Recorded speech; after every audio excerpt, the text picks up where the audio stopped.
이런 강의 듣기가 힘들어요. 다 여기 있구나. 없으신 분들은 여기 받으시고요. 혹시 뭐 물어보실 거 있으신 분들 있으세요? 아직 2시가 안 되는데. 네.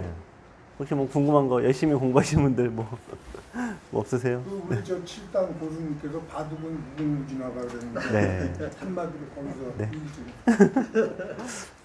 어렵죠. 숙제가 안 어렵죠. 돼요. 네. 숙제가 그냥 무궁무진은 끝나고. 네. 글쎄요. 아니 너무 어려워서 사실 해도 끝이 없는 가장 앉아서 하는 것 중에 제일 어렵다잖아요. 이게 어째 바둑이. 뭐 매번 뭐 말씀드리긴 하는데 이게 그냥 외우는 거 내지 이해력만 한다면은 뭐 여기 계신 분들 다 프로 구단 되셔야 되는데 이게 그건 한 3분의 1밖에 안 되고 이게 욱하는 거 참아야 되고요. 그게 제가 보기에는 참는 게 한 절반 되고요. 그러니까 아까 뭐 5점 얘기하시는데 젖바둑 두시면은 참는 게 1이에요. 5점 접힌 사람이. 그러니까 뭐가 뭐 무조건 뭐 무조건 물러서라는 개념이 아니고 참는다라는 건 물러선다는 개념은 아닙니다. 그러니까 이제 상대가 쓸데없이 이제 도발하고 뭐 이럴 때 꾹꾹 참고 근데 무엇보다도 이제 또 끝내기에서 녹아버리시는 거거든요, 원래는. 그러니까 끝내기에서 20집 정도 이기시면 거의 만만치 않은 거는 졌다고 봐야죠. 그러니까 내가 대충 세봤더니 네. 10집 정도 내가 이겨서 네. 이겼구나 네. 싶은데 그렇죠. 해가지고 하다 보니까 네. 끝내기 요령을 끝내기가 제일 어려워요. 그러니까 프로들 사이에서도 뭐 다 실력은 뭐 거기서 거기지 그러는데 실력 차이 나는 게 딱 3가지 분야거든요. 하나가 형세 판단, 예, 두 번째가 이게 그러니까 뭐 계산이라는 게 끝내기만 얘기하는 게 아니고 뭐 바꿔치기도 있고요. 수없이 어려운 패도 있고 계산의 영역이 있고요. 그다음에 이게 이제 끝내기에서 이제 하는 건데 이게 그 젊은 친구잖아요. 또 게다가 원래 이게 계산 능력은 30대 되면 현저히 후퇴한다는 게 정설이거든요. 유서우님도 안 되잖아요. 계산으로 가면은 이제 안 되니까 뭐 어쩔 수 없죠. 근데요 네. 충분히 내가 지기는 졌는데 네. 충분히 해볼 만한 바둑이 훈련 받으면 원래 5점에도 이기시고요. 제가 전에 해보면 넉 점으로도 이기세요. 훈련을 받으면. 근데 이제 충분히 이제 네. 이길 수 있는 바둑인데 좀 네. 부끄럽게 보셨죠. 그냥 장학금 주셨다 생각하시고 또 어려운 친구들이니까 네. 네, 그렇게 생각하시면 되고요. 우리 죽지가 않는데. 네. 근데 제가는 바둑 느는 게 제가 보는 매우 어려운데 굉장히 어려운 일인데 그게 이제 너무 공부만 하셔도 안 되고요. 너무 공부를 하면은 이게 좀 공허하죠. 그럴듯한데 상대가 여기에 쑤셔오면은 이제 공허해지는 거고. 뭐 들여다보는데 안 읽고 있는 경우가 많으니까. 네. 그리고 또 너무 공부를 하고 실전만 하면은 끝없는 반복을 이제 반복하시잖아요. 잘못을 반복하시잖아요. 그래서 결국 이제 정답은 애들한테 있잖아요. 두고 설명 듣고 두고 설명 듣고 이게 이제 가장 빨리 느는 지름길인 거는 맞습니다. 근데 그 과정이 뭐 좀 이제 만만치는 않죠. 또 이게 애들처럼 하실 수도 없고. 그래서 결국에는 이제 뭐 다 비슷하겠습니다만 바둑도 결국엔 돌고 돌아 이제 반복의 연속이라 어느 순간 굉장히 지루해져요. 예. 또 이게 해도 안 늘기도 하고 해도 안 느는 게 문제. 해도 안 느는 게 매우 큰 문제죠. 예. 근데 이번에 이제 강의하는 게 네. 휴일 강의잖아요. 네. 너무 좋더라고. 또 언제 책이 나와요?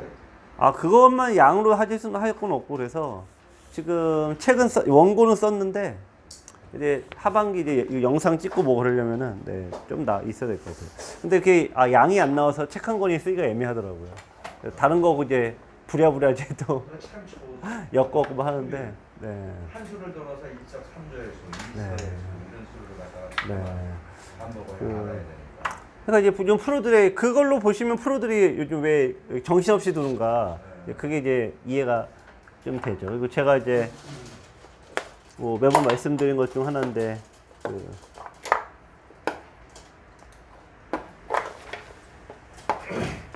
예를 들면 이제 이렇게 상대가 변으로 벌리면 무조건 따라가지 말아라. 요거 따라가면은 여기도 어쨌든 뺏기고 흑이 예를 들면 또 오면은 자기가 투자를 한 게 있잖아요. 그러니까 아깝지 않습니까? 깨지면 아깝잖아요. 뭐든지 자기가 어쨌든 했는데. 그러니까 여기 집착을 하게 됩니다. 그래서 뭐 예전 바둑에 또 많이 나온 게 이런 식으로 둬서 내가 한 번 투자하고 두 번 투자하고 또 투자를 계속 하게 돼요. 깨지면 꽝 되니까. 그러면 이제 넓은 공간이 뺏기는데 요게 이제 그 말씀드린 효율이라는 개념의 이제 첫 번째 거고 여기서 이제 더 이제 발전된 게 버리는 거죠. 그러니까 잡는 게 효율이 떨어지는 거죠. 그래서 요즘 프로들의 바둑을 보면은 걸쳐놓고 손을 뺍니다. 이건 뭐 강의도 많이 들었긴 했지만 손을 빼면 상대가 여기 이제 협공을 오잖아요. 그러면 이거 도망가지 않고 혹은 일로 들어가지 않고 다가가서 잡기를 유도해요. 한 단계 더 높은 거죠. 그러고 이제 또 딴 데 두고 잡으면 또 딴 데고. 그럼 결국에는 요 하나 돌을 잡겠다고 이제 여러 번 돌을 투자하면은 역시 그냥 이제 너무 집중 투자가 된 거죠. 한 군데만. 여기서 이제 심지어는 어떤 경우가 생기냐면 이제 아무것도 없어요. 요즘에. 아무것도 없는데 그냥 나이자 걸침하는데 그냥 바싹 가버려요. 공격하라 이거죠. 그럼 상대가 뭐든지 공격하면은 욕심이 나지 않습니까? 저도 잡고 싶기도 하고 저기만 쳐다보게 되니까 그런 효과를 누려서 이제 상대를 이제 꼬시는 거죠. 그래서 여기로 오면은 그래서 이제 인공지능은 아예 손을 빼요. 안 둬요. 그래갖고 또 그냥 신기하게 정석이 돼요. 그래갖고 왜 저렇게 되나 보면은 결국에는 이제 알파고가 제시하는 이 효율의 개념이 뭐 물론 이제 이렇게 이렇다가 책으로 안 나와서 있긴 합니다만 일단 그러니까 뭉치면 망한다. 아주 최근의 개념은. 근데 이거는 솔직히 말하면은 뭐 최 선생님이 이제 좋다고 말씀하시는데 그냥 그냥 그렇구나 정도로 아시는 게 최고입니다. 이거를 실전 때 하시려면은 네 제가 보기에는 거의 좀 하기 어려우신 거거든요. 그래서 그냥 가끔 이제 내가 돌을 잡아서 만족하고 있다라고 하면은 돌이라는 게 대마를 잡아도요. 그 돌을 잡기 위해서 내가 수없이 투자를 해야 되지 않습니까? 그러니까 생각보다는 효율이 떨어져요. 그러면은 쓸데없이 이제 다 잡으려고 할 때 조금 덜 잡으러 가시는 거고 거꾸로 내가 죽었을 때는 그냥 포기하고 던지시는 분들 많거든요. 그러면 또 막상 보고 내가 잡혀도 뭐 둘 수 있구나 이렇게 생각을 하는 거죠. 근데 참 그 돌을 제가 이제 이런 말을 드렸는데 너무 잡혔다고 실망하지 말고 잡았다고 좋아하지 마셔라 이 얘기를 제가 많이 드리는데 10개 이상이 15개다 그러면 던지시는 게 맞아요. 15개부터는 효리고 자시고 없어요. 이미 뭐 대마가 다 죽었는데 뭐 어떡합니까. 그래서 10개 정도면은 좀 더 두셔도 되고 15개 이상부터 이제 그냥 던지시는 게 사실 맞죠. 더 두시면 이게 뭐 좋은 얘기는 듣긴 어려우실 겁니다. 자, 어쨌든 그런 거 이제 또 틈틈이 계속 말씀을 드릴 거고요. 이거 좀 눌렀나? 제가 눌렀나요? 눌렀구나. 오늘 여기 첫 번째 바둑은 여기 선생님들 이제 참 이거 하기 전에 저희 리그전은 이번 주까지만 할 겁니다. 이번 주고 다음 주 참 월요일 날이 휴일이거든요. 그래갖고 이제 월요일은 쉬고요. 화요일부터 새로운 리그전을 준비해서 할 건데요. 아마 그래서 이번 주까지니까 뭐 두실 분들은 다 좀 두시기 바랍니다. 오늘 첫 번째 바둑은 여기 선생님들 이제 5, 6단 분의 바둑인데요. 요 바둑을 이제 제가 이제 지금 위에다 보면 이제 돌의 선택이다. 좀 다른 얘기로 움직임이거든요. 그거에 대해서 집중 강의를 할 건데 그걸 보시기 전에 4페이지를 한번 먼저 보실게요. 일단 우리가 프로들은 어떻게 하나, 구단들은 어떻게 하나, 그거를 일단 개념만 살짝 잡아놓고 선생님들 두신 걸로 이제 가겠습니다. 요거는 이제 어저께인가 그저께 둔 바둑인데 신진서하고 중국의 리웨이칭이라는 친구가 중국 리그에서 둔 겁니다.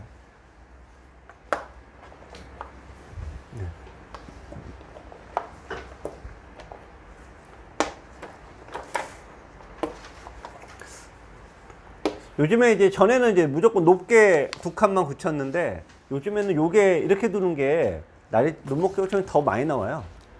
또 지금 이제 거기 둔 다음에 19가 자리가 보시면은 여기가 이렇게 돼 있어요. 네.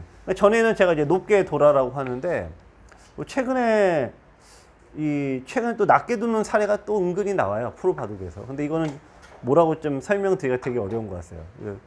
저도 물어봤는데 그냥 본인들도 딱히 이렇게 명확하게 얘기를 다 못 해주더라고요. 근데 어쨌든 19로 낮일자로 뒀는데 저 연애 부르는 얘는 저 여기서 이제 10을 여기 뒀고요. 11로 여기 뒀어요. 여기서 이제 이쪽을 100이 안 뒀는데 다 벌릴 때 이제 예전에는 그 알파고가 무조건 높게 둬야 된다. 그래갖고 높게 두는 걸로 무조건 추천을 했는데 최근에는 약간 반반 섞이더라고요. 예. 근데 사실 어떻게 보면은 바둑이라는 게 완벽한 답이라는 게 없거든요, 사실은. 다 장단점이 있을 뿐인데 어쨌든 그래서 옛날에는 무조건 알파고 제시한 대로 따라둬야 된다 이런 강박관념이 이제 프로 구단들에게도 있었는데요. 요즘엔 그게 많이 사라지긴 했어요. 그래서 그냥 편하게 장단점이 있으니까 그냥 편하게 두시기 바라고요. 근데 다만 보시면은 여기 19 다음에 그 다음에 둔 게 이 45가 여기에요. 그러니까 이게 요렇게는 안 두더라고요. 그러니까 제가 보니까 높게 있으면은 다음에 이제 낮게 두기도 하고요. 근데 낮게 두었으면은 다음에 둘 땐 높게 꼭 올리더라고요. 한쪽에만 다 쳐지면 특히 낮게 두실 때는 네, 뭐 이거는 뭐 변함이 없습니다. 이렇게 해서 이제 두 줄로 생기는 집이 효율이 떨어진다. 요거는 이제 변함이 없어서 어쨌든 예전으로 다시 돌아가는 것 같아요. 높낮이를 통해서 어떤 공수의 균형을 잡아준다. 요게 좀 바뀌긴 했어요. 그래서 예전에 우리가 기존에 처음 바둑책을 보시면은 한쪽이 높으면 한쪽이 낮으면은 한쪽은 높게 돌아. 한쪽이 높으면 한쪽은 낮게 돌아. 요게 이제 굉장히 중요한 원칙이었거든요. 근데 알파고 이후로는 무조건 높게 돌아로 됐다가 최근에 이게 살짝 바뀌는데 이게 뭐 일시적인 건지 뭐 앞으로 이렇게 또 바뀔지는 조금 봐야겠습니다. 자, 어쨌든 이제 3-3을 다시 들어갔고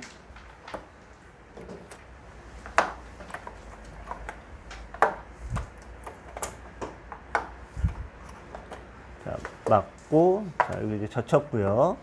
자, 여기서 이제 이쪽에 아까처럼 벌렸고 이제 싸움을 했습니다. 여기서부터 이제 보실 겁니다.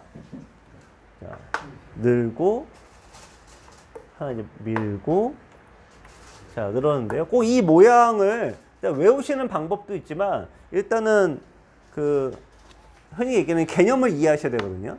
그러니까 어떤 돌이 더 약하냐 그 판단을 먼저 하셔야 돼요. 근데 보시면은 이것도 돌이 3개고 이것도 3개잖아요.